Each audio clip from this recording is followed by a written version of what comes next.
Sometimes you can do everything just right and still have high blood sugars. You change your diet and you work on your sleep and you move more and you strength train, and yet your glucose levels are still high. Well, one missing food that a lot of people miss is not food at all, it's what you drink. And certain drinks as an add-on can actually meaningfully drop your blood sugars. So that's exactly what I want to go over today. But as we go through these, what I don't want you to take away from this is here's a list of good drinks you try random. Each of these drinks works through a different biological pathway that helps in specific situations. And this is important, every one of these drinks also has real downsides and contraindications. So make sure you pay attention to those, because the goal is to lower your blood sugar, but to do it safely. And as always, even though I'm a physician, I'm not your physician. So please talk to your doctor before you make any changes to your health regimen, because this information is educational only and not medical advice. So first, let's start with aloe vera juice. And aloe vera is usually thought of as something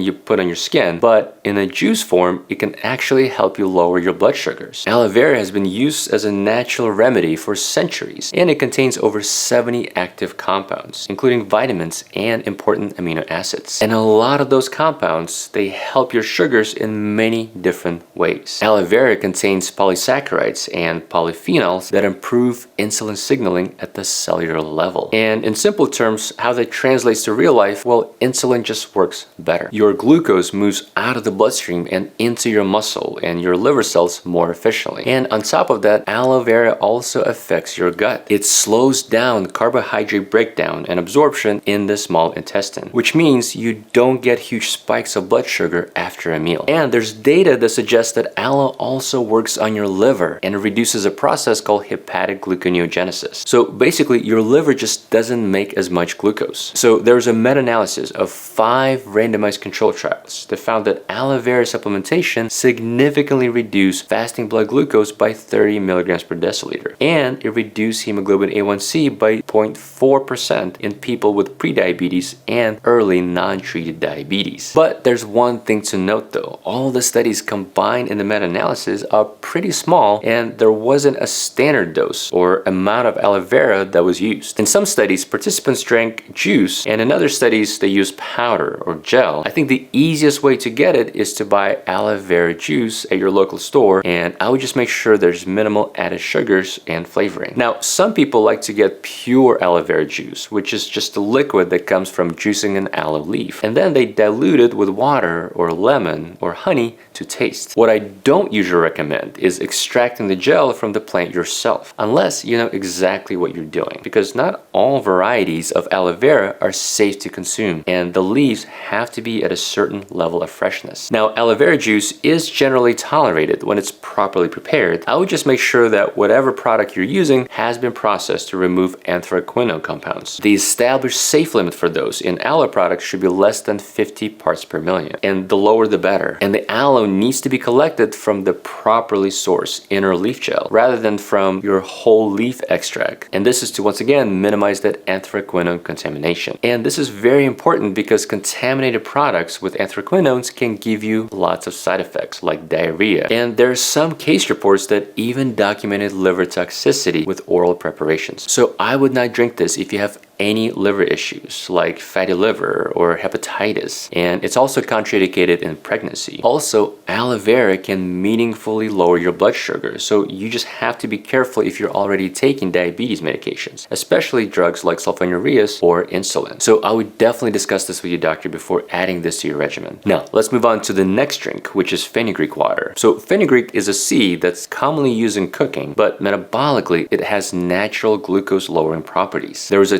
2024 meta-analysis of 19 studies that found that fenugreek lowered plasma glucose, and it lowered hemoglobin A1C and HOMA-IR, which is a marker of insulin resistance. And the mechanism by which it works is fascinating. So fenugreek actually acts at the hormonal level. It contains an amino acid called 4-hydroxyisoleucine, which is a special amino acid that enhances insulin secretion from the pancreas. But it does so only in the presence of high blood sugars, and that distinguishes distinction matters because it supports insulin release only when it's needed without driving blood sugars too low. And there's also evidence that fenugreek improves insulin sensitivity in muscle and liver tissue. Now, let's talk about how to actually use it. The simplest and most common approach is fenugreek seed water, where you just soak about 1 teaspoon of seeds overnight, and then in the morning you drink the water. And some people like to chew the seeds, and if you do eat the seeds, you'll also get this special type of soluble fiber called galactomannan, which then forms a gel in your gut and it slows down glucose absorption, and it helps with glucose spikes after meals. Now, just like with the aloe vera data, the studies in fenugreek have been pretty small, and there's no uniform dose that was used across different study designs. And most studies use anywhere between 5 to 20 grams of fenugreek, but the dose could be different depending on if you're using germinated seeds or extract powder. So I always recommend starting with the lowest dose and then working your way up just to avoid potential GI side effects. And just like with aloe vera, I would be